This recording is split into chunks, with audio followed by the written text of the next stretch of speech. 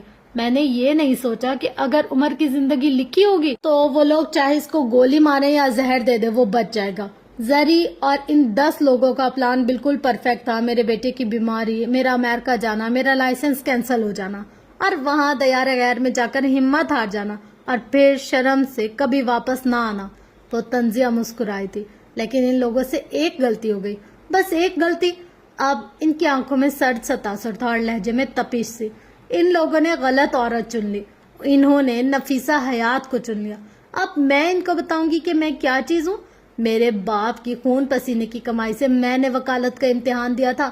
بسوں کے دھکے, کئی گھنٹوں کی بھوک, یہ سب میں نے اس لیے نہیں برداشت کی تھی کہ ایک دن کوئی بھی ایرا غیر آئے گا اور مجھ سے میرا حق چھین لے گا.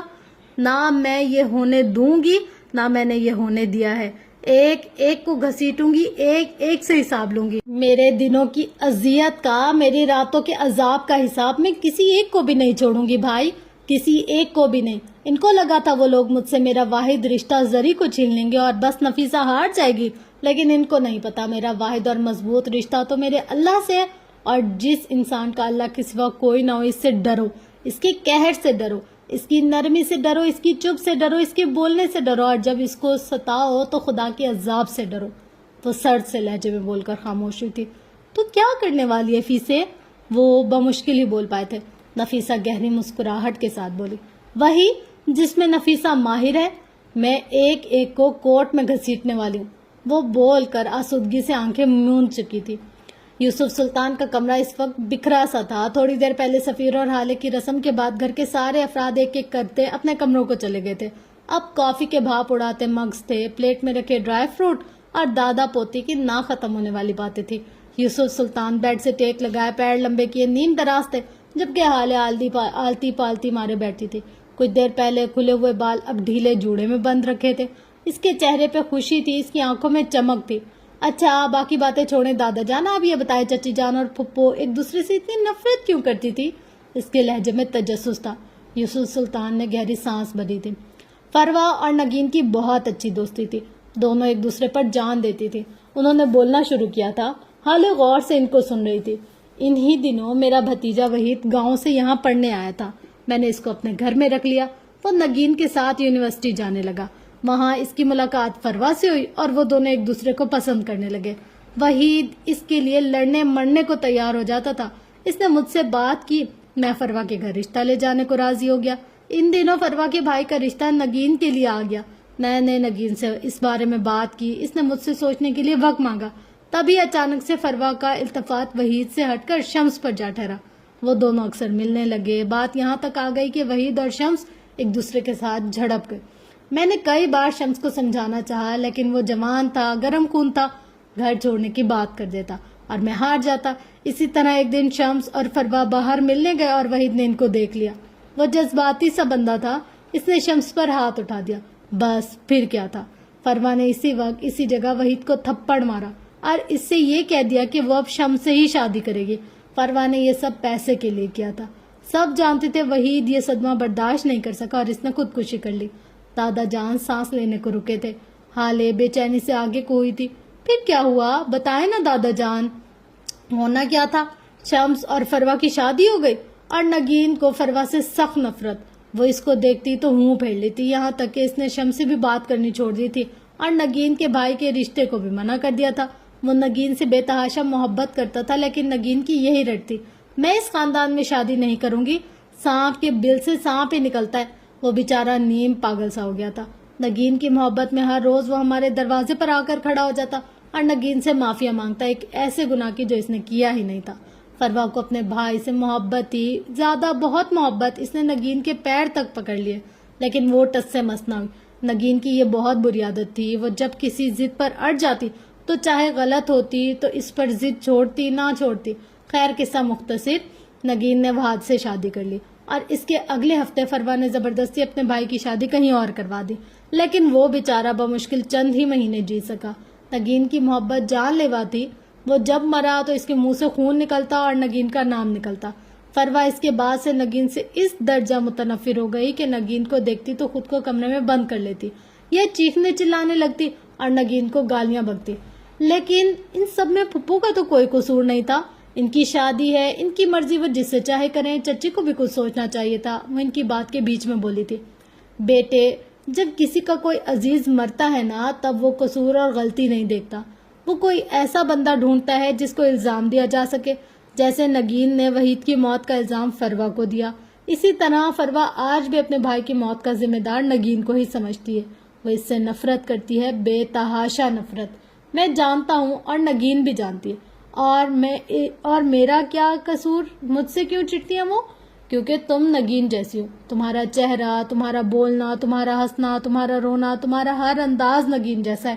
تمہیں پتہ ہے فروا نے نگین کی موت پر ایک آنسو تک نہیں گرایا، بلکہ اس ہفتے اس نے کچی بستی میں جا کر دیگیں بانٹی تھی۔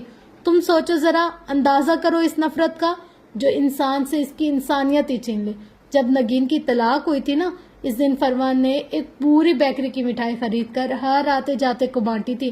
میں فروا کے سب راز جانتا ہوں، مجھے اس کے بارے میں وہ بھی پتا ہے جو کہ خود فروا بھی نہیں جانتی۔ آپ نے ان کو کچھ کہا نہیں؟ مرنے والی اور طلاق یافتہ آپ کی بیٹی تھی، حالے کے لہجے میں افسوس تھا، جبکہ یوسف سلطان کی آنکھیں ہر قسم کے جذبات سے آ رہی تھی۔ اگر وہاد چوہڑا مرد ہو تو میں بھی دیگے بانٹتا، اگر اس کو کوئی بھی تکلیف ہوتی تو میں بھی مٹھائی بانٹتا۔ مہر کی پیدائش کے بعد وہاد سدھر گیا تھا، لیکن میں اس کو کبھی معاف نہیں کر پایا۔ میرے لیے وہ ساری زندگی وہی وہاد رہا جس نے میری بیٹی پہ ہاتھ اٹھایا تھا۔ میں جب جب اس کو دیکھتا تھا میرا خون کھولتا تھا۔ جب میں اپنی نفرت پر قابو نہیں رکھ سکتا تو مجھے کوئی حق نہیں ہے کہ میں دوسروں کو درس دیتا پھروں۔ اللہ اللہ، کیسی ہٹلر فیملی میں پیدا ہو گئی میں، بس مرنے مارنے کی بات ہے، میں تو جا رہی ہوں بھائی۔ وہ مٹھی میں ڈرائی فروٹس بھرتی بیڈ سے اترتی بولی تھی۔ دادا جان اس کو دیکھ کر مسکرائے تھے۔ اس وقت نہ جانا، فروا کا غم تازہ ہے۔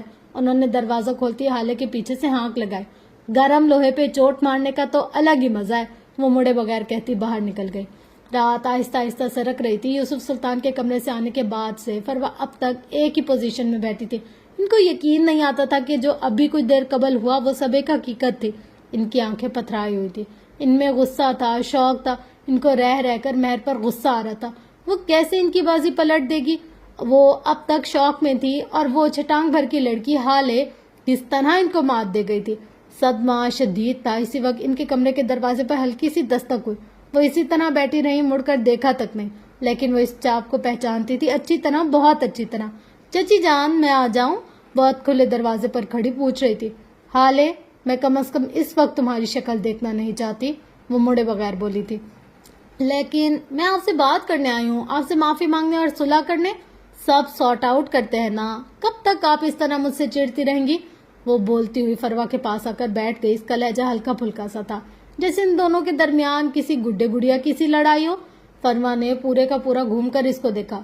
مجھے تم سے چڑ نہیں ہے، مجھے تم سے نفرت ہے، اتنی کہ اگر تم میرے سامنے مر بھی جاؤ تو میری آنکھ سے آنسو نہ نکلے، اتنی کہ اگر تمہیں میرے سامنے زندہ جلا ڈالے تو میں اس کو روکوں نہ۔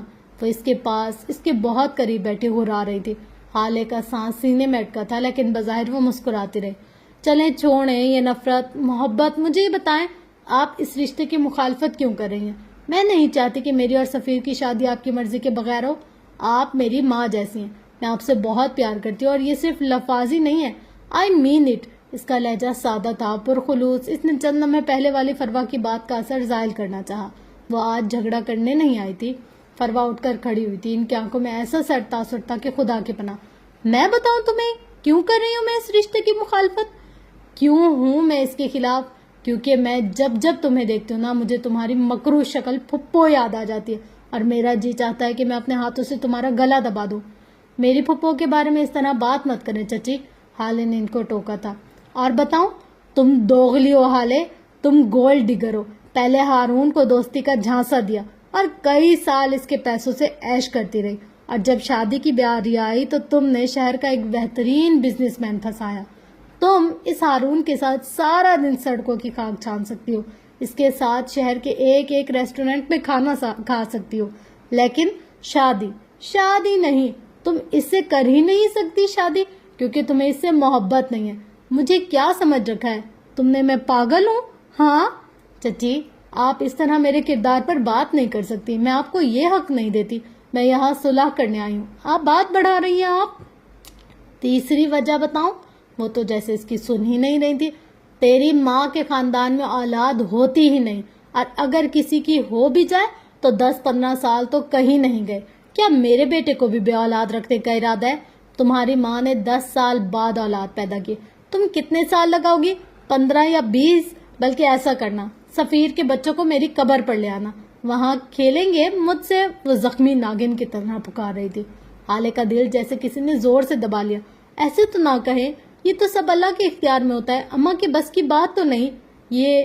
ارے رہنے دو، تمہاری ماں کو شادی کے پہلے ہفتے ہی طلاق ہو گئی تھی، اب میرے بیٹے کے لیے ایسی نسلی بد کردار عورت بچی ہے، تمہیں گھر لاؤں گی میں، جیسی بد کردار تمہاری ماں تھی ویسی۔ ہالے جھٹکے سے اپنی جگہ سے اٹھی۔ بس بہت بول چکی آپ، اور بہت سن چکی میں، اب اگر آپ کے منہ سے ایک لفظ بھی نکلا تو میں بھول جاؤں گی آپ کے ساتھ میرا کیا تعلق ہے۔ اگر میری ماں اور میرا کردار صاف نہیں تو آج آپ کے کردار کی بھی بات کر ہی لیتے ہیں۔ آپ وہی ہیں نا جنہوں نے پیسے کے لالچ میں ایک بھائی سے رشتہ توڑ کر دوسرے بھائی سے جوڑ لیا تھا، 2 بھائیوں کو ایک دوسرے سے متنفر کر دیا، یہاں تک کہ ان میں سے ایک نے خودکشی کر لی۔ آپ کی اپنی دوست نے آپ کو اس لیے چھوڑا کیونکہ آپ کردار کی اچھی نہیں تھی، لڑکوں کو کپڑوں کی طرح بدلتی تھی۔ چلیں یہ سب تو آپ کی شادی کے پہلے کے قصے ہیں نا، آپ نے شادی کے بعد کیا کیا میں یاد دلاؤں؟ وہ آنکھوں میں غصہ اور غضب لیے ان کے سامنے کھڑی غرا رہی تھی۔ آپ کو یہ بتاؤں کہ کیوں شمس چچا کو آپ کی اس مکروہ شکل سے بھی نفرت ہے؟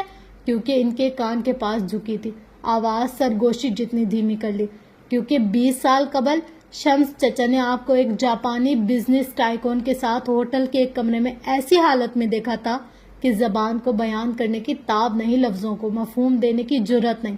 اس دن سے لے کر آج تک اس گھر میں آپ کی حیثیت شمس چچا کی نظروں میں آپ کی حیثیت 2 ٹکے کی رہی ہے۔ اس لیے کہتی ہوں چچی، بد کردار لوگوں کو چاہیے کہ کسی دوسرے کی کردار کی بات نہ کریں۔ وہ بول کر پیچھے ہٹی تھی۔ جبکہ فروا کے تو کاٹو تو لہو نہیں بدن میں۔ ان کا رنگ نچڑ گیا تھا، ان کا چہرہ سفید تھا، لٹے کی مانند سفید۔ تمہاری جرت کیسے ہوئی؟ ہاؤ ڈیئر یو لٹل بچ! وہ بہت دیر بعد پھنکاری تھی۔ چلائے مت چچی! وہ ان سے زیادہ تیز آواز میں دھاڑی تھی۔ جن کا اپنا ماضی داغدار ہو ان کو چاہیے کہ دوسروں کے حال پر تبصرے نہ کرے۔ اس کا لہجہ ٹھنڈا تھا، برف جیسا۔ تم نے مجھے تنہائی میں ذلیل کیا ہے، میں تمہیں محفل میں رسوا کروں گی۔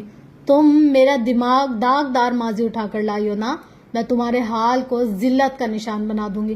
میں تمہارے ساتھ وہ کروں گی کہ ساری دنیا دیکھے گی، تم سے وہ چھینوں گی جس کا تم نے تصور بھی نہیں کیا ہوگا۔ تمہاری قسمت اب سے میں لکھوں گی حالے، اور میں تمہارے بخت میں وہ ذلت لکھوں گی کہ تم مر کر بھی اس داغ کو دھو نہیں سکو گی، یاد رکھنا۔ وہ حالے کے بالکل قریب کھڑی دبا دبا سا غرا رہی تھی، ان کے لہجے میں کاٹ سی تھی، جبکہ حالے دونوں ہاتھ سیندے پر باندھے خاموشی سے ان کو سنتی رہی، اور جب بولی تو بس اتنا، وَتُعِزُّ مَن تَشَاءُ وَتُذِلُّ مَن تَشَاءُ، اللہ جسے چاہے عزت دے اور جسے چاہے ذلت دے۔ وہ بول کر رکی نہیں، دروازہ ٹھا کی آواز سے مارتی کمرے سے نکل گئی۔ فروا کو یوں لگا جیسے یہ دروازہ ان کے منہ پر مارا گیا، ان کے جسم کا سارا خون اچڑ کر ان کے چہرے پر آ چکا تھا۔ اذیت ہی اذیت تھی، ذلت سی ذلت سی۔ آج اس چھوٹے سے ڈھابے پر ہونے والی ملاقات کو 3 سال بیت چکے تھے۔ نفیسہ نے اپنے لائسنس کی بحالی کے لیے کیس دائر کر دیا تھا۔ اس کے بعد ان کو 3 سال کے لیے عدالت کے دھکے کھانے پڑے تھے، کئی ثبوت اکٹھے کرنے پڑے تھے، کئی سفر طے کرنے پڑے تھے۔ ایسے میں عمر کی ساری ذمہ داری ان کے بھائی رحمان پر آ چکی تھی۔ اس کو اسکول سے لانا لے کر آنا باقی کام چھوٹے موٹے وہی کرتے تھے جب تک نفیسہ گھر نہ آ جاتی. 3 سال لمبی خواری کے بعد آج ان کے کیس کا فیصلہ ہو گیا تھا. نفیسہ حیات کو بے گناہ قرار دے کر ان کا لائسنس بحال کر دیا گیا تھا. اس سارے عرصے میں ان کی ساری جمع پونجی اس کیس پر لگ چکی تھی. بالآخر وہ آزاد تھی, بے گناہ تھی. اس وقت وہ اپنے کمرے میں بیڈ پر بیٹھے عمر کو ہوم ورک کروا رہی تھی. عمر اب کافی بڑا ہو گیا تھا, اس کا قد نکل آیا تھا, صحت بھی اچھی خاصی تھی, اس کی سیاہ آنکھیں مزید چمکدار ہو گئی تھی اور ذہین بھی تھی. لیکن اس کی ضد اور ہٹ دھرمی آج بھی ویسی تھی. وہ آج بھی اپنی مرضی ہی کرتا تھا, چاہے اس کو 1000 بار روکا جائے. وہ بیڈ پر بیٹھا خاموشی سے اپنا ہوم ورک کر رہا تھا جب رحمان ایک دھاڑ سے دروازہ کھولتے اندر داخل ہوا اور بہت غصے میں لگتے تھے. فیسے, یہ جو میں سن کر آیا ہوں کیا یہ سب سچ ہے؟ وہ بامشکل خود پر قابو رکھتے ہوئے بولے تھے. پہلے یہ تو پتا لگے آپ نے سنا کیا ہے, وہ مطمئن سے بولی تھی. تو نے استعفیٰ دے دیا, اور اگر یہی کرنا تھا تو کیوں اتنے سال کورٹ کچہریوں کے چکر لگائے, کیوں خود کو خوار کیا, اپنے پیسے برباد کیے؟ یا اللہ فیسے, تو کیسے اتنی بے وقوف ہو سکتی ہے, مجھے تو سمجھ نہیں آ رہی. میں تجھ سے کچھ پوچھ رہا ہوں, جواب دے مجھے. ان کا بس نہیں چلتا تھا کہ اپنے بال نوٹ ڈالیں. عمر نے کاپی پہ جھکی نظریں اٹھائیں, اس کی نظروں میں ناگواری تھی. آپ مجھے لکھنے دیں گے یا میں باہر چلا جاؤں؟ اس کے لہجے میں بدتمیزی نہیں تھی, وہ بس پوچھ رہا تھا. وہ واقعی بس پوچھ ہی رہا تھا. چل نکل ادھر سے, آیا بڑا مامے کو آنکھیں دکھاتا ہے. انہوں نے جھڑکا تھا. اماں اپنے بھائی سے کہیں جھوٹ نہ بولیں, میں نے آنکھیں نہیں دکھائی. بیٹے آپ باہر جاؤ, میں تھوڑی دیر میں آتی ہوں, پھر اس کو کمپلیٹ کریں گے, اوکے؟ وہ نرمی سے بولنی تھی. اوکے. اس نے خلاف معمولات ضد نہیں کی تھی, خاموشی سے اٹھ کر چلا گیا. بھائی میں یہ نہیں کر سکتی تھی, مجھے خود سے شرم آنے لگی تھی. اس بار اگر عمر کی بیماری کی وجہ بنی تھی تو اگلی بار کچھ اور وجہ بنتی. میں نے اس پیشے کا تقدس پامال کیا تھا, مجھے کوئی حق نہیں تھا کہ میں دوبارہ اس عدالت میں قدم رکھتی. اس لڑکی کے قتل میں کہیں نہ کہیں میرا بھی ہاتھ ہے. اگر میں لوگوں سے خوف نہ کھاتی اور عمر کی زندگی اور موت کو اللہ کے ہاتھ میں دے دیتی تو یہ سب نہ ہوتا, کبھی بھی نہ ہوتا.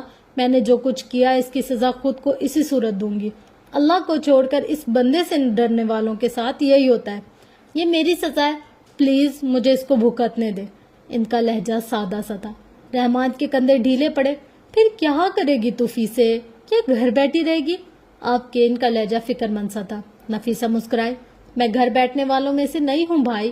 جو گھر میں نے عمر اور اپنے لیے لیا تھا کل اس کو بیچ آئی ہوں.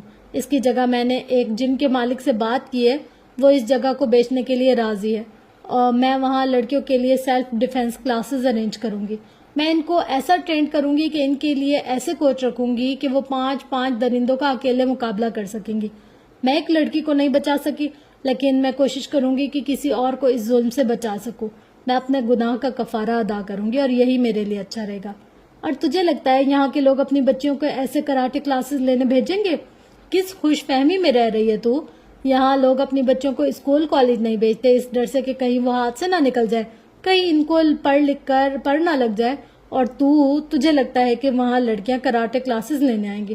تو اپنی عقل کدھر بیچ آئی ہے فیسے؟ افسوس سے پوچھ رہے تھے. میں نے کب کہا کہ لڑکیاں وہاں کراٹے کلاسز لینے آئیں گی؟ وہ مسکراتے ہوئے پوچھ رہی تھی. لڑکیاں وہاں سلائی کڑھائی سیکھنے آئیں گی, لڑکیاں وہاں کوکنگ کلاسز لینے آئیں گی, لیکن میں وہاں ان کو وہی سکھاؤں گی جو میں چاہوں گی, جس کے لیے میں نے وہ جگہ خریدی ہے. وہ چمکتی آنکھوں کے ساتھ بتا رہی تھی. مطلب تو لوگوں کو دھوکہ دے گی, اور اگر کسی نے گھر جا کر بتا دیا تو کیا کرے گی تو؟ فیسے دیکھ مت پڑ ان کاموں میں, انہوں نے جیسے باز رکھنا چاہا. میں نے کب کہا میں کسی کو دھوکہ دوں گی؟ وہاں کوکنگ کلاسز ہوں گی, وہاں سلائی کورس بھی ہوں گے, لیکن اس کی فیس ہوگی, اور جو میں کروانا چاہتی ہوں وہ مفت ہوگا. وہاں آنے والی ہر لڑکی, ہر عورت سلائی اور کوکنگ پہ کم دھیان دے گی, اور سیلف ڈیفenس کلاسز پر زیادہ دھیان, کیونکہ میں عورتوں کی فطرت سے واقف ہوں. مفت کا اگر زہر بھی دے دو تو عورتیں گھر لے جاتی ہیں, یہ سوچ کر کہ چوہے مارنے کے کام تو آ ہی جائے گا. عورت کو مفت کی چیز فیسینیٹ کرتی ہے, اٹریکٹ کرتی ہے. کیا کہہ رہی ہے مجھے سمجھ میں نہیں آ رہا, صاف صاف لفظوں میں بتا دے مجھے. وہ الجھ سے گئے تھے. دیکھیں آپ نے بازار میں عورتوں کو دیکھا ہوگا, جہاں بھی جس بھی دکان کے سامنے سیل لگی ہو عورتوں کا سب سے بڑا ہجوم وہیں ہوگا. حالانکہ سیل میں رکھے کپڑے اتنے بیکار ہوتے ہیں کہ 2 دھلائی میں ہی خراب ہو جائیں گے. وہ سیل میں رکھا ہوا 1000 والا جوڑا تو لے لیں گی, لیکن دکان میں رکھا 1500 والا سوٹ لیتے ان کی جان جائے گی. حالانکہ وہ زیادہ پائیدار بھی ہوگا اور اس کی کوالٹی بھی اچھی ہوگی. میں یہ نہیں کہہ رہی کہ عورت بے وقوف یا لالچی ہوتی ہے, وہ بس کم پیسوں میں زیادہ چیز چاہتی ہے. وہ تعداد چاہتی ہے, معیار نہیں. آپ جب ان کو کوکنگ اور سلائی کلاسز کے ساتھ فری جم بھی ملے گا تو آپ دیکھیے گا کیسے اور کہاں کہاں سے لڑکیاں اور عورتیں آئیں گی. لیکن اس سب سے تجھے کیا فائدہ ہوگا؟ تیرا تو گھر بھی بہت مشکل سے چلے گا. عمر کا اسکول، اس کے باقی اخراجات، وہ سب کہاں سے پورے ہوں گے؟ مجھے فائدہ نقصان نہیں چاہیے، میں بس کفارہ ادا کرنا چاہتی ہوں. اور عمر کے اسکول اور باقی اخراجات کے لیے مجھے ایک لا کالج میں لیکچرر کی نوکری مل گئی ہے. سب مینیج ہو جائے گا، پریشان مت ہو آپ، وہ تسلی دیتے ہوئے بولی تھی. اور وہ مطمئن بھی ہو گئے تھے. تھوڑی دیر بعد جب نفیسہ ان کو گیٹ تک چھوڑنے گئی تو وہ رک کر ہمت مجتمع کر کر بولنا شروع ہو گئے. فیسے، تو زری کے لیے دعا کرنا وہ ٹھیک ہو جائے، بس تیری دعا میں بڑا اثر ہے. بس یہ فالج اس کی جان چھوڑ دے. قسمیں، میرے بچے رول گئے ہیں. ان کے لہجے میں شرمندگی اور دکھ تھا. میں دعا کروں گی، وہ ان کی طرف دیکھے بغیر بولی تھی. اور انہوں نے کہہ دیا، مطلب وہ دعا کریں گی.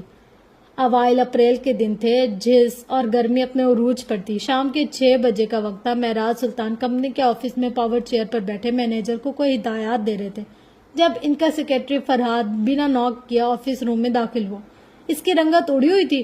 اس نے کچھ بولنے کو منہ کھولا تھا کہ مینیجر کو دیکھ کر خاموش ہو گیا.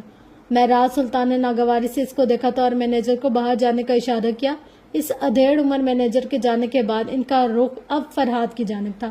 ہاں تو مسٹر فرحاد غفار، آپ یہ بتانا پسند کریں گے کہ ایسی کون سی آفت آ گئی تھی کہ آپ بنا نوٹ کیے میرے آفس میں آ گئے؟ ایتھکس ہیں آپ کے اندر یا نہیں؟ ان کا لہجہ اونچا نہیں تھا، اس میں بس ناگواری سی تھی. شمس سر، ہیون سے ملحقہ ساری زمین مراد صاحب کو بیچ دی گئی ہے. آج صبح ہی مجھے ان کے سیکرٹری نے اطلاع دی. سر سب ختم ہو گیا. وہ لوگ ایک بار وہاں آ گئے تو ساری جگہ کا سکون خراب کر دیں گے. وہ ہیون کو برزخ سے بھی بدتر بنا دیں گے. کچھ کیجیے سر. وہ سخت پریشانی کے عالم میں بولے گیا، جبکہ معراج سلطان کا چہرہ غصے سے سرخ ہو گیا تھا. ہاتھ کانپنے لگے تھے. ان کا بی پی ہائی ہو گیا تھا. شمس کہاں ہے؟ وہ بدقت بول پائے تھے. وہ باہر ملازمین کے ساتھ ہیں، تھوڑی دیر پہلے اسلام آباد سے آئے ہیں، فرحاد نے اطلاع دی. معراج سلطان ایک جھٹکے سے اپنی جگہ سے اٹھے تھے. ان کا چہرہ غیظ و غضب کی تصویر لگتا تھا. اپنے آفس کا کمرہ ایک دھاڑ سے کھولتے وہ سیڑھیاں اترتے جا رہے تھے. وہ یہ تک بھول گئے کہ اتنی سیڑھیاں چڑھنے سے ان کا سانس پھول جاتا تھا. ان کو لفٹ کا استعمال کرنا چاہیے تھا، لیکن اس وقت ان کو کچھ یاد نہیں تھا. شمس سلطان حالے اور سفیر کی منگنی کی رسم کے بعد ارینجمنٹ کے لیے اسلام آباد روانہ ہو گئے تھے اور آج 2 دن بعد ان کی واپسی ہوئی تھی. اس وقت وہ کچھ ملازمین کے ہمراہ کمپنی کے گیٹ پہ کھڑے تھے. ان کی گاڑی تیار تھی. وہ شاید کہیں جا رہے تھے، لیکن کسی ملازم کی بات سننے کے لیے رک گئے. اسی وقت معراج سلطان ہانپتے ہوئے ان تک پہنچے تھے. شمس ان کو دیکھ کر مسکرائے تھے. معراج سلطان مسکرا بھی نہ سکے. ہمیں بات کرنی ہے شمس، اندر چلو. ان کا لہجہ سنجیدہ تھا. بھائی، میں آپ کو ایسی خبر سنانے والا ہوں کہ آپ سب کچھ بھول جائیں گے. وہ بہت خوش نظر آئے تھے. سب ادھر آ جاؤ، سب یہاں آؤ، سب بات سنو میری. انہوں نے بآواز بلند سب ملازمین کو اپنے قریب بلایا تھا. ایک ایک کر کے سب جمع ہونے لگے. تھوڑی دیر میں مجمع سا لگ گیا. بھائی جان، میں نے اس زمین کا سودا کر دیا ہے، وہ بھی مارکیٹ پرائس سے 3 گنا زیادہ. وہ جوش سے بتا رہے تھے. ان کے قریب آگ تھی. اور آپ کو پتہ ہے، سفیر کی منگنی کی رات وہ اسی کام کے لیے اسلام آباد گیا تھا. میں آپ کو سرپرائز دینے والا تھا. آپ دیکھیے گا، اب ہم ملک کے سب سے بڑے. اور بس ان کی بولتی زبان کو یہاں بریک لگا تھا. چٹاک کی آواز سارے میں گونجی تھی. معراج سلطان لال بھبو کا چہرہ لیے ان کو دیکھ رہے تھے، جبکہ شمس سلطان اپنے گال پر ہاتھ رکھے شاکی نظروں سے ان کو دیکھے جا رہے تھے. ہمت کیسے ہوئی تمہاری میری زمین کا سودا کرنے کی؟ وہ دھاڑے تھے. وہ میں نے اپنی کمائی سے بنائی تھی. ایک ایک ٹکا جوڑ جوڑ کر اپنے بچوں کا پیٹ کاٹ کاٹ کر وہ زمین میری تھی. میری. تمہیں کس نے حق دیا تھا تم میری اجازت کے بغیر میری زمین کا سودا کراؤ؟ بولو. مارکیٹ سے 3 گنا پرائس پہ بیچ آئے ہو نا؟ میں اس کو 1000 گنا زیادہ پہ بھی نہ بیچتا.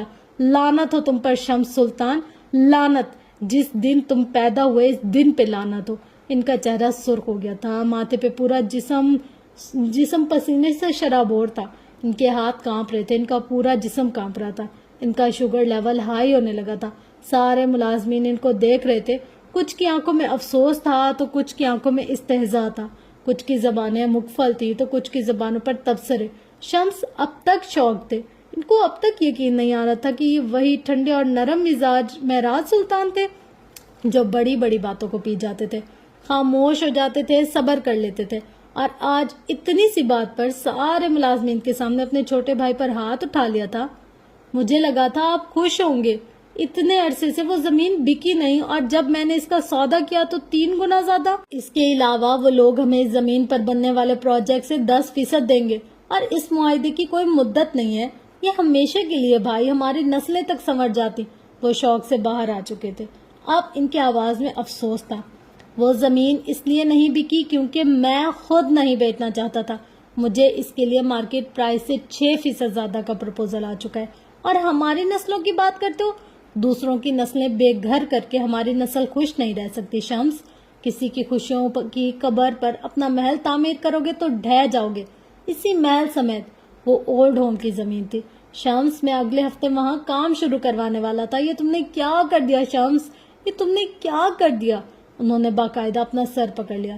ابھی شمس کچھ کہتے کہ معراج سلطان کی طبیعت خراب ہونے لگی، ان کا سانس اٹک رہا تھا، ان کا دل زور زور سے دھڑک رہا تھا، ان سے اپنے قدموں پر ٹھہرا نہیں جا رہا تھا۔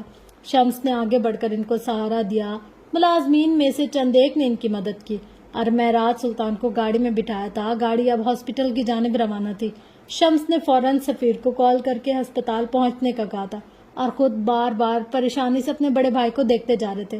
معراج سلطان نے اپنی پڑھائی ختم کرنے کے بعد اپنے والد سے اپنا حصہ طلب کر لیا تھا، جو کہ ان کو مل بھی گیا، لیکن آدھا۔ انہوں نے ان پیسوں سے شہر کے بیچوں بیچ کئی ایکڑ پر پھیلی ہوئی زمین خریدی تھی۔ انہوں نے اپنا حصہ کاروبار کے لیے مانگا تھا، لیکن بعد میں انہوں نے وہی پیشہ اپنایا جو کہ انہیں شروع سے ہی پسند تھا۔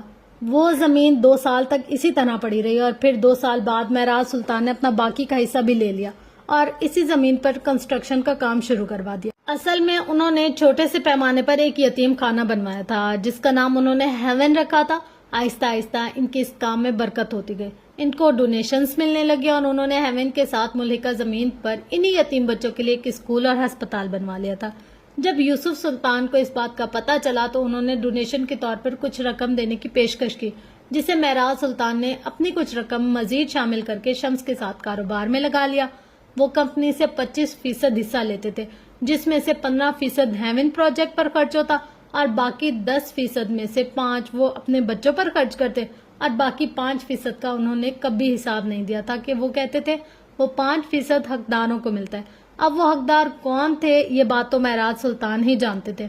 کچھ عرصے سے ایک کامیاب ریسٹورنٹ چین چلانے والے برطانوی 7 پاکستانی ریسٹورنٹس آنرز فہیم مرزا نے ان سے ہیون خریدنے کی بات کی تھی اور معراج سلطان نے اسی وقت شائستگی سے معذرت کر لی تھی، لیکن اس موٹے دماغ کے آدمی کو یہ صاف انکار ہضم نہیں ہوا تھا۔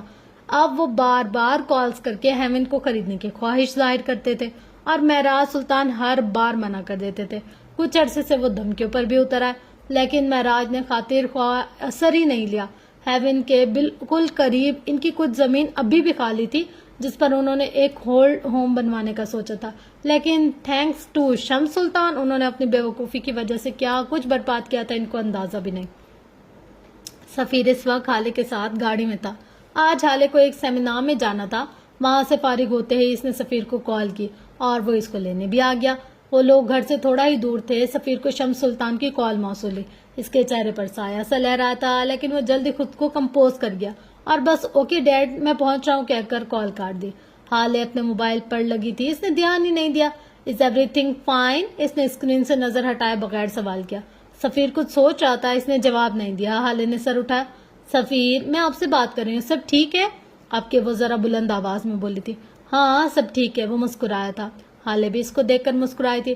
تبھی اس کو اپنے پیر کے نیچے کچھ محسوس ہوا۔ اس نے جھک کر چیک کیا تو اس کو ایک بوتل دکھی۔ وہ اس کو ہاتھ میں لے کر سیدھی ہوئی، لیکن جیسے اس پر لکھی تحریر پر نظر گئی، حالے نے گویا کرنٹ کھا کر اس بوتل کو دور پھینکا اور اپنے بیگ سے ٹیشو نکال کر اپنے ہاتھ کو رگڑنے لگی۔ سفیر نے اچنبے سے اس کو دیکھا تھا لیکن کچھ بولا نہیں۔ یہ کس کی ہے؟ اس نے نیچے پڑی بوتل کی طرف اشارہ کرتے ہوئے پوچھا تھا۔ جس کی یہ گاڑی ہے، بلا کا سکون تھا اس کی آواز میں۔ آپ ڈرنک کرتے ہیں؟ وہ مارے حیرت کے بس اتنا ہی بول پائے۔ یہ کوئی بڑی بات نہیں ہے، میرا جو کام ہے اور جن پارٹیز میں مدعو ہوتا ہوں وہاں یہ سب عام ہے۔ میں اگر ان سے دور بھاگوں گا تو سب مجھے دقیانوسی سمجھیں گے۔ حالے ٹرائی ٹو انڈرسٹینڈ، وہ عام سے لہجے میں کہہ رہا تھا، جبکہ حالے پر تو حیرتوں کے پہاڑ ہی ٹوٹ پڑے تھے۔ آپ گناہ کو عام کہہ رہے ہیں سفیر؟ اگر یہ عام ہے تو پھر وہاں اور بھی بہت کچھ عام ہوگا۔ اس کے بارے میں کیا خیال ہے آپ کے؟ آخر میں اس کا لہجہ تنزیہ ہو گیا۔ اگر تمہارا اشارہ عورتوں سے تعلقات کی طرف ہے تو ہاں میرے لیے یہ سب بھی عام ہے. مجھے تو یہ نہیں سمجھ آ رہا کہ تم اتنا ریئیکٹ کیوں کر رہی ہو. یار گرو اپ. مجھے یہ لگا تھا کہ تم ماڈرن ہو, ہر چیز سمجھتی ہو, تم میرا سرکل سمجھ لو گی, اور تم مجھ سے محبت بھی تو کرتی ہو نا یار. کیا ہو گیا تمہیں؟ محبت میں تو لوگ قاتلوں کو بھی قبول کر لیتے, اور ایک تم ہو. اس نے افسوس سے سر جھٹکا. میں نے کب کہا میں آپ سے محبت کرتی ہوں؟ اس کا لہجہ ٹھنڈا تھا. آپ نے کہا تھا آپ مجھ سے محبت کرتے ہیں, اور اگر میں محبت کرتی بھی ہوں تو اس میں آپ کا ماضی قبول کر سکتی ہوں, لیکن آپ کا داغدار حال, میں غلط کو غلط کہوں گی. چاہے جتنی مرضی ماڈرن ہو جاؤں, میرے نزدیک یہ سب گناہ ہیں. اگر آپ ان کو چھوڑنے پر راضی ہیں تو میں آپ کے ساتھ زندگی گزارنے پر راضی ہوں, لیکن اگر آپ اس سب کو ڈیفینڈ کرتے رہیں گے تو ہمارا تعلق مشکل میں پڑ جائے گا. اس کا لہجہ نرم اور دو ٹوک تھا. اور اگر میں یہ سب نہ چھوڑوں تو پھر میں آپ کو چھوڑ دوں گی. اس کا لہجہ سپاٹ تھا. تم مجھے چھوڑ دو گی؟ کیا یہ اتنا آسان ہے تمہارے لیے؟ تم مجھے جج کر رہی ہو حالے؟ کیا تم اتنی نیک ہو؟ کیا تم یہ سمجھتے ہو کہ تمہارے اندر کوئی برائی نہیں ہے؟ تم کلیئر ہو؟ نہیں, میں بالکل بھی نیک نہیں ہوں. میں تو 5 نمازیں بھی مشکل سے پڑھتی ہوں. میں قرآن ہفتے میں 1 بار پڑھتی ہوں. چیریٹی بھی کبھی کبھی کرتی ہوں. جھوٹ بھی بولتی ہوں ضرورتاً. لیکن سفیر, میں نے کبھی یہ نہیں کہا کہ یہ سب ٹھیک ہے, گڈ ہے. میں ساری زندگی ہی ایسے گزاروں گی. اگر یہ سب نہیں کروں گی تو معاشرہ کیا کہے گا؟ میں اس پہ کام کر رہی ہوں, ان عادات کو چھوڑنے کی کوشش بھی کر رہی ہوں. میرا ہر گزرتا دن اپنی بری عادتوں کے خلاف ایک جنگ ہے, اور ایک دن میں یہ جنگ جیت بھی جاؤں گی. وہ سانس لینے کو رکی تھی. سفیر بھویں بیچے اس کو سنے جا رہا تھا. نگاہیں سڑک پر مرکوز تھی. سفیر, میں اسٹریٹ ہوں, اور مجھے اپنا لائف پارٹنر بھی ایسا ہی چاہیے. میں یہ نہیں کہتی کہ اس میں کوئی برائی نہ ہو, وہ کوئی امام کعبہ ہو, لیکن وہ کم از کم اپنی برائی کو قبول کرے, اپنا گناہ مان لے, اور دوبارہ وہ سب نہ کرنے کا عہد کرے. اپنے گناہ اور غلطی کا الزام کسی اور کو نہ دے. کوئی آپ کا ہاتھ پکڑ کر آپ سے غلطی یا گناہ نہیں کرواتا. آپ اپنی مرضی سے یہ کرتے ہیں. آپ کے دل و دماغ میں کہیں نہ کہیں ہاں ہوتی ہے, تب بھی آپ کوئی بھی غلط کام یا گناہ کرتے ہیں. اوکے, میں سمجھ گیا حال ہے, تم کیا کہنا چاہتے ہو. میں یہ سب چھوڑ دوں گا, آپ خوش؟ نہیں سفیر, آپ نہیں سمجھے. یہ سب آپ بس ختم کرنے کو کہہ رہے ہیں. آپ میرے لیے یہ سب مت چھوڑیں, اللہ کے لیے چھوڑیں. گناہ کسی انسان کے لیے نہیں چھوڑا جاتا, گناہ اللہ کے لیے چھوڑا جاتا ہے. نہیں, میں آپ کو جج نہیں کری, میں بس ایک بات کر رہی ہوں. اس کا لہجہ نرم اور سادہ تھا. کوئی طنز, کوئی برتری, کوئی خواہش اس کے لہجے میں ایسا کچھ بھی نہیں تھا. اتنے میں وہ لوگ ہسپتال پہنچ گئے تھے. یہ وہی ہسپتال تھا جہاں حالے کبھی عمر کو لے کر آئی تھی. حالے نے حیرت سے ادھر ادھر نظر دوڑائی. ہم یہاں کیوں آئے؟ سب ٹھیک تو ہے نا؟ اس کے لہجے میں پریشانی تھی. سفیر نے گہری سانس بھری تھی. اگر تم پینک نہ کرو تو بتاؤں. بتائیں سفیر, میرا دل بیٹھا جا رہا ہے. بڑے پاپا کا بی پی شوٹ کر گیا تھا, ڈیڈ ان کو ہسپتال لے آئے. مہر اور ممی بھی یہی ہیں, تو میں تمہیں بھی یہیں لے آیا ہوں. اور پھر حالے نے کچھ اور نہیں سنا. وہ فوراً گاڑی سے اتری تھی اور بھاگتی ہوئی اندر کی جانب گئی. سفیر اس کے پیچھے بھاگا. تھوڑی دیر بعد وہ معراج سلطان کے بیڈ کے پاس بیٹھی خفقی سے ان کو دیکھ رہی تھی. وہ اب پہلے سے بہت بہتر تھے. ان کا شوگر اور بلڈ پریشر ہائی ہو گیا تھا. کچھ ضروری ٹیسٹ کے بعد ان کو جانے کی اجازت دے دی گئی. آپ مجھے بتائیں یہ سب ہوا کیسے؟ ایسے تو نہیں شوگر ہائی ہو جاتا. آپ نے ضرور کچھ میٹھا کھایا ہوگا نا, ہے نا؟ بچے, میں نے کوئی مٹھائی نہیں کھائی. یہ ایک الگ ہی معاملہ ہے. گھر چلیں تو سب بتاتا ہوں. وہ نرمی سے گویا ہوئے تھے. میں بہت پریشان ہو گئی تھی بابا, میں ڈر گئی تھی. آپ منگنے والے دن سے کچھ پریشان ہیں بابا. کیا آپ خوش نہیں ہیں؟ میں خوش ہوں بیٹے, لیکن میں نے تمہارے لیے کچھ اور سوچ رکھا تھا. ذہن کے نہا خانوں پر ایک دراز قد سی آنکھوں والے نوجوان نے دستک دی. کوئی ایسا جو مجھ سے بھی زیادہ تمہاری حفاظت کرتا اور مجھ سے زیادہ محبت اور عزت دیتا تمہیں. لیکن خیر, وقت کے آگے کس کی چلتی ہے. اسی وقت ان کا سیکرٹری فرحاد نوک کرتے ہوئے اندر آیا. سر, کوئی حیات صاحب آپ سے ملنا ہے. وہ چونکے تھے لیکن ظاہر نہیں ہونے دیا. انہیں 5 منٹ بعد لے آؤ, فرحاد سے کہا. اب وہ حالے کی طرف متوجہ ہے. بیٹے, اب تم گھر جاؤ. ابا اور اماں کو کچھ نہ بتانا. میں سفیر کے ساتھ آ جاؤں گا, ٹھیک ہے؟ حالے سمجھ گئی تھی وہ اس حیات صاحب سے اکیلے میں ملنا چاہتے تھے. خیال رکھیے گا, وہ ان کا ہاتھ چومتی بولی تھی اور پھر اپنا بیگ اٹھا کر چلی گئی. مہر اور فروا چچی ویٹنگ روم میں اس کا انتظار کر رہے تھے. اس کو آتے دیکھ کر دونوں کھڑے ہو گئے. کیسے ہیں آپ معراج بابا؟ مہر نے پریشانی سے استفسار کیا. ٹھیک ہے, بلکہ تھوڑی سی دیر تک گھر آ جائیں گے. ابھی ہم سب گھر جانے ہیں. ڈرائیور کو کال کر دی ہے آپ نے؟ اس نے سوال کیا. ہاں, وہ باہر کھڑا ہے. چلو چلتے ہیں. میڈم, آپ وہی ہو نا جو اس دن اپنے شوہر کے ساتھ آئی تھی؟ اب کیسے ہیں جی وہ؟ اللہ بھلا کرے ان کا، جاتے جاتے مجھے میرے بیٹے کی اسکول کی فیس کے لیے 10,000 دے گئے تھے۔ ایک ادھیڑ عمر نرس حالے کو غور سے دیکھتے پوچھ رہی تھی۔ حالے کا رنگ اڑ گیا تھا لیکن ظاہر نہ ہونے دیا۔ ارے کیا بکواس کر رہی ہو، اس کی ابھی شادی بھی نہیں ہوئی۔ مہر نے اس کو ڈپٹا تھا جبکہ فروا نے سوچتی نظروں سے حالے کا جائزہ لیا تھا۔ وہ فروا تھی، انہوں نے حالے کی اڑی ہوئی رنگت دیکھ لی تھی۔ میڈم میری آنکھیں دھوکہ نہیں دے سکتی، میں نے خود ہی تو ان کو انجیکشن لگایا تھا، زرد جوڑا پہن رکھا تھا انہوں نے، مجھے سب یاد ہے۔ وہ عورت تو جیسے اپنی منمانے پر تل گئی تھی۔ دیکھو ہم تمہاری شکایت کر دیں گے انتظامیہ سے، خاموشی سے جاؤ یہاں سے، تنگ نہ کرو، مہر نے جھنجھلا کر کہا۔ وہ عورت کچھ بڑبڑاتی ہوئی چلی گئی۔ حالے نے سکون کا سانس لیا جبکہ فروا مسکراتے ہوئے آگے بڑھ گئی۔ ان کا ذہن کسی اور نہج پر سوچ رہا تھا۔ دوسری طرف معراج سلطان ہسپتال کے بیڈ پر نیم دراز تھے جبکہ ہلکی سی دستک ان کے کانوں میں پڑی۔ 2 انگلیوں سے ٹک ٹک کی آواز اور پھر بغیر اندر سے کوئی آواز سنے وہ دروازہ کھول کر آ گیا۔ جب اس کو اجازت چاہیے ہی نہیں ہوتی تو وہ دستک دیتا کیوں تھا؟ اس نے آج سیاہ ٹی شرٹ کے ساتھ نیلی جینس پہن رکھی تھی، سر پر پی کیپ، شیو ہلکی بڑی ہوئی، بال ماتھے پر بکھرے ہوئے اور آنکھیں سپاٹ سی۔ اندر قدم رکھتے ہی اس نے دونوں ہاتھ جینس کی جیبوں میں ڈال لیے۔ وہ قدم قدم چلتا ان کے بیڈ کے پاس رکی کرسی پر بیٹھ گیا۔ بولا کچھ بھی نہیں، تم آج کل میری فیملی کے کچھ زیادہ ہی آس پاس نظر آنے لگے ہو، خیر تو ہے؟ ان کا انداز مشکوک سا تھا۔ بھولے مت یہ صرف آپ کی فیملی نہیں ہے، میرا بھی اتنا ہی حق ہے ان سب لوگوں کو دیکھنے اور ملنے کا۔ خیر یہ بتائیں آج یہ عمر رسیدہ جج صاحب نے ہسپتال کا رخ کیوں کر لیا؟ اس کا انداز لاپرواہ سا تھا جبکہ اس کی آنکھوں میں فکر واضح تھی۔ جیسے تم تو نہیں جانتے۔ جانتا ہوں میں، لیکن پھر بھی بیمار کے منہ سے اس کا حال سننا ایک الگ چیز ہے۔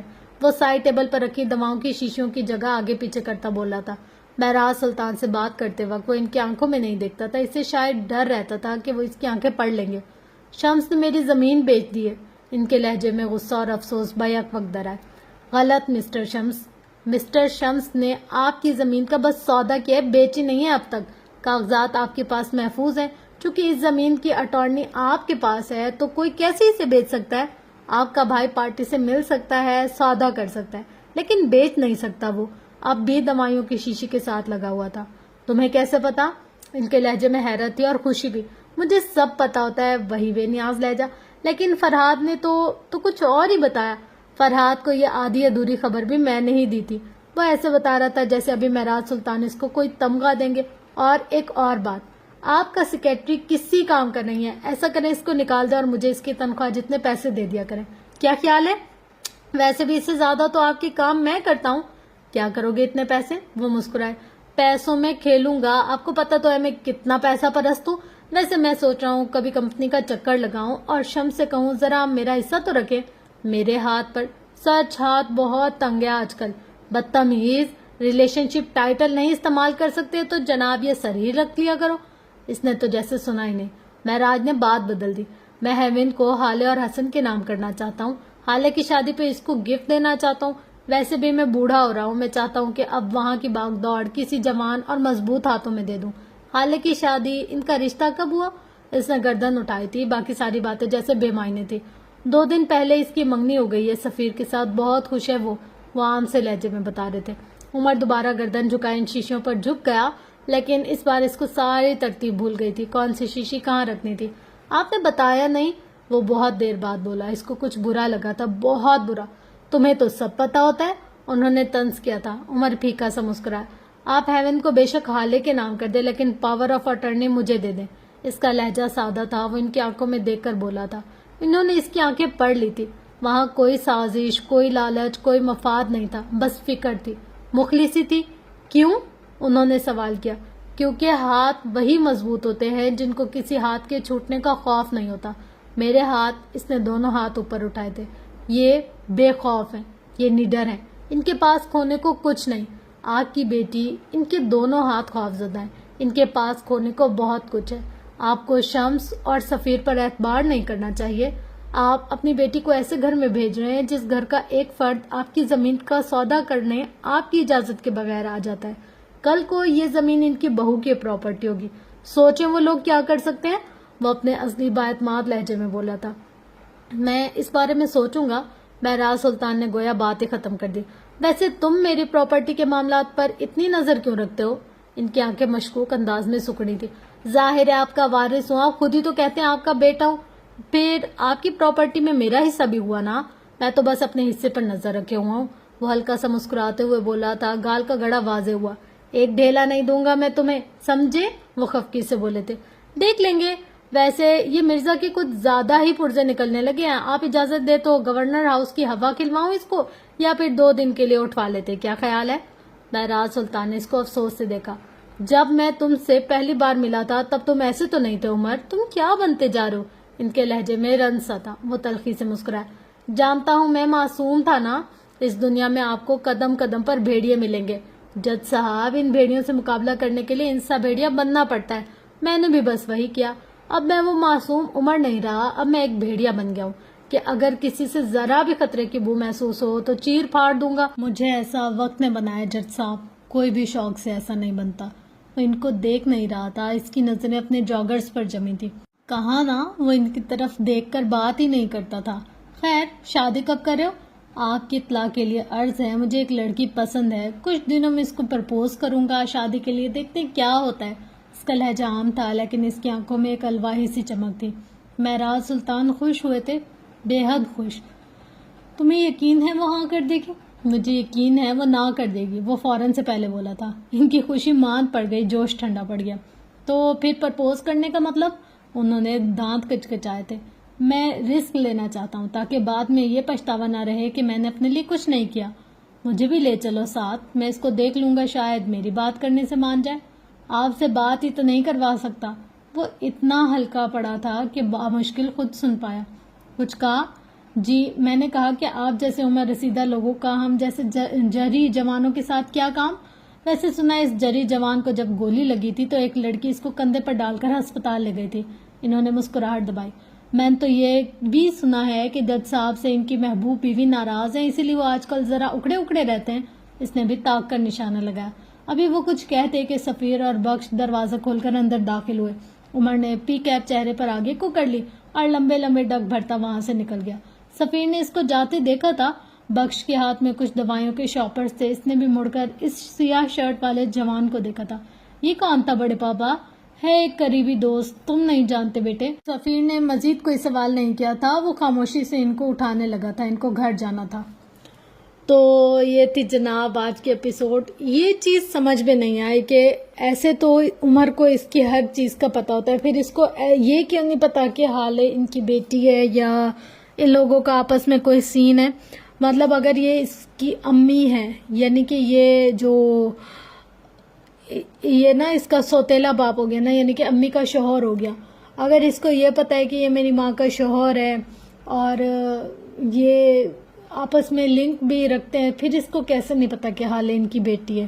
یہاں پر تھوڑی سی رائٹر نے چوک کر دی ہے یا پھر آگے کہیں کہانی کھلے گی، نہیں پتا. تو بس انشاءاللہ ملتے ہیں نیکسٹ ایپیسوڈ میں. تب تک کے لیے اپنا اور گرد و نواح کا بہت زیادہ خیال رکھیے گا. مجھے اپنی دعا میں یاد رکھیے گا. Love you all. اللہ حافظ.